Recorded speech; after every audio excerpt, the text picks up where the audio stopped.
वक्फ कानून की उल्टी गिनती शुरू हो चुकी है। पीआईएल कोर्ट में पेंडिंग है, लेकिन अब यह मामला संसद में भी पहुंच गया है।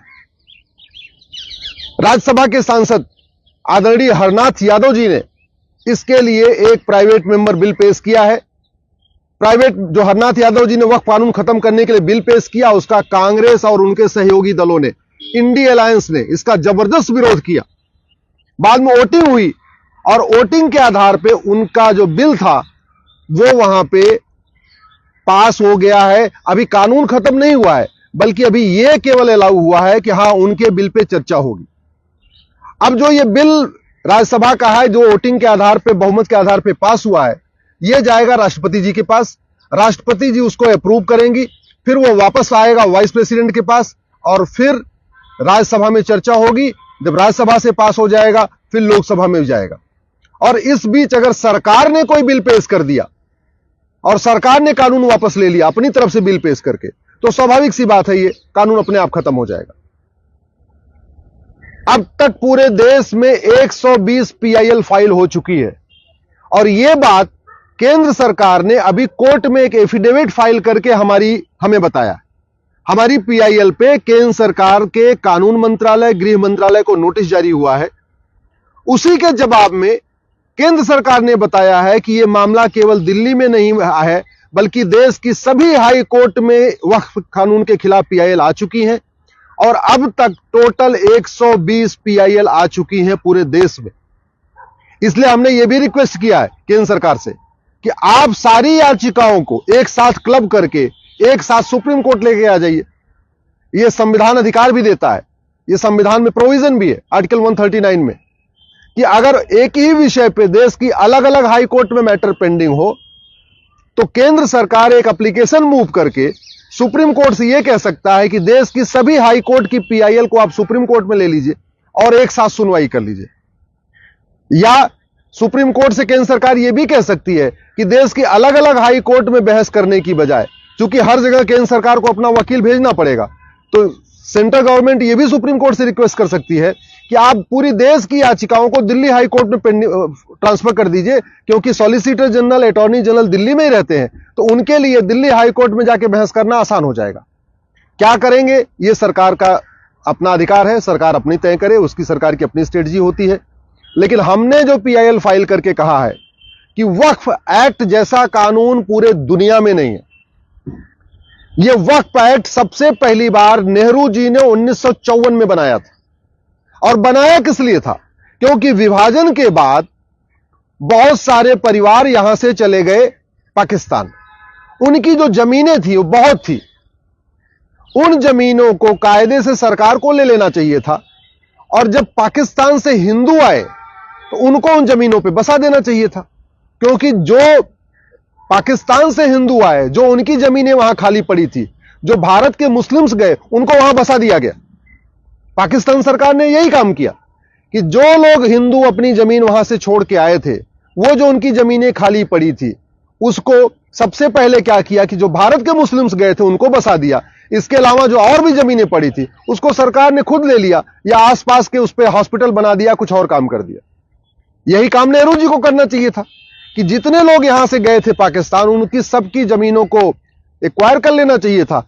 जो लोग पाकिस्तान से हिंदू आए थे उनको उस पर बसा देना चाहिए था और जो एक्स्ट्रा जमीन होती उस पर अपना हॉस्पिटल बना सकते थे, स्कूल बना सकते थे, कॉलेज बना सकते थे, यूनिवर्सिटी बना सकते थे, पुलिस लाइन बना सकते थे और भी जो गवर्नमेंट डिपार्टमेंट बना सकते। लेकिन नेहरू जी ने यह काम नहीं किया। नेहरू जी ने बाकायदा एक वक्फ बोर्ड स्टैब्लिश करा दिया, वक्फ कानून बना दिया और वक्फ कानून बना के उन सारी जमीनों को वक्फ बोर्ड को दे दिया।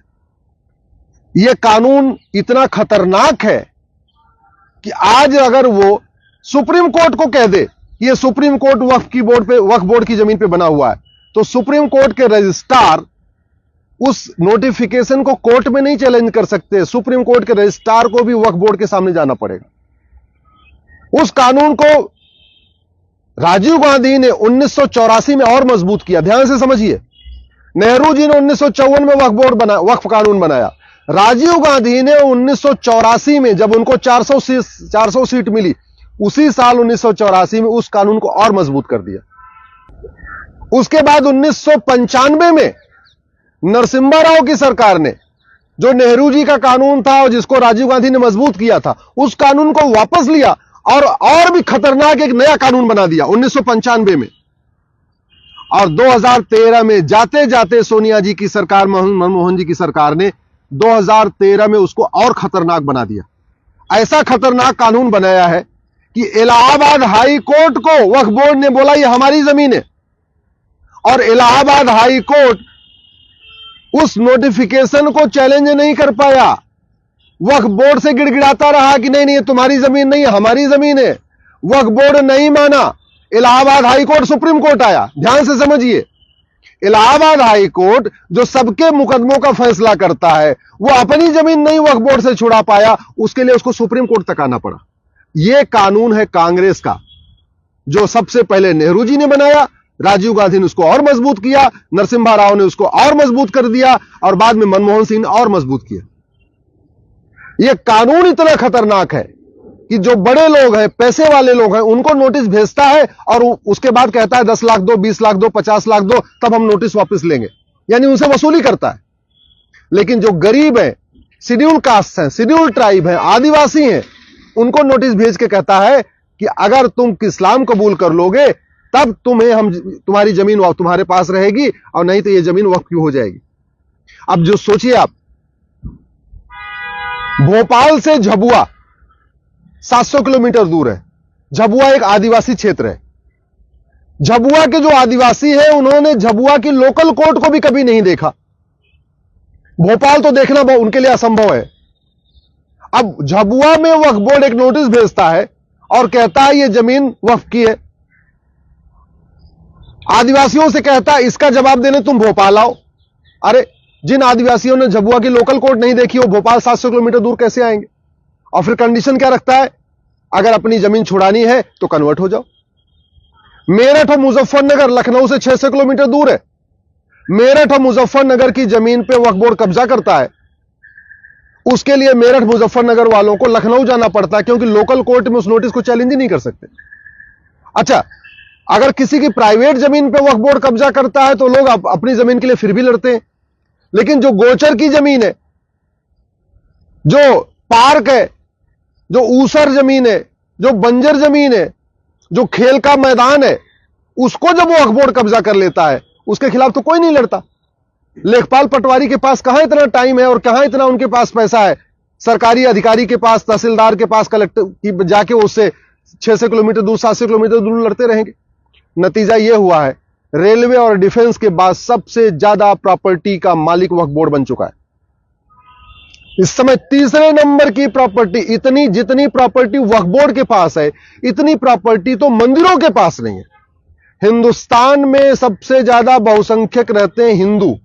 हिंदुओं के पास लाखों मंदिर हैं, लेकिन जितनी जमीन मंदिरों के पास नहीं है, उससे ज्यादा जमीन वक्फ बोर्ड के पास।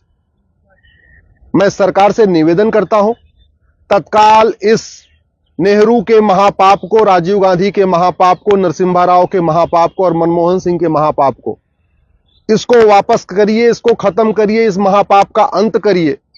और जो जमीनें वक्फ बोर्ड के पास है 12 लाख एकड़ के आसपास, इन जमीनों को एक्वायर करिए, वहां पे स्कूल बनाइए, कॉलेज बनाइए, इंजीनियरिंग कॉलेज बनाइए, मेडिकल कॉलेज बनाइए, लॉ कॉलेज बनाइए, पुलिस लाइन बनाइए, जो करना है करिए।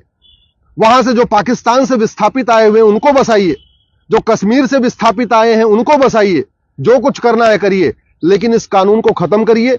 मैं धन्यवाद दूंगा रघुनाथ यादव जी को, जिन्होंने साहस दिखाया है। मैं देश के सभी सांसदों से कहता हूं, सभी सांसदों से, वो किसी भी पार्टी के हैं, सबसे हाथ जोड़ के निवेदन करता हूं, वक्फ बोर्ड के खिलाफ, वक्फ एक्ट के खिलाफ आवाज उठाइए। नहीं तो याद रखिए, 20 से 25 साल के बाद आप ही के बच्चे आपसे सवाल पूछेंगे कि आप पार्लियामेंट में रह के क्या किए, आपने वक्फ कानून के खिलाफ आवाज क्यों नहीं उठाया।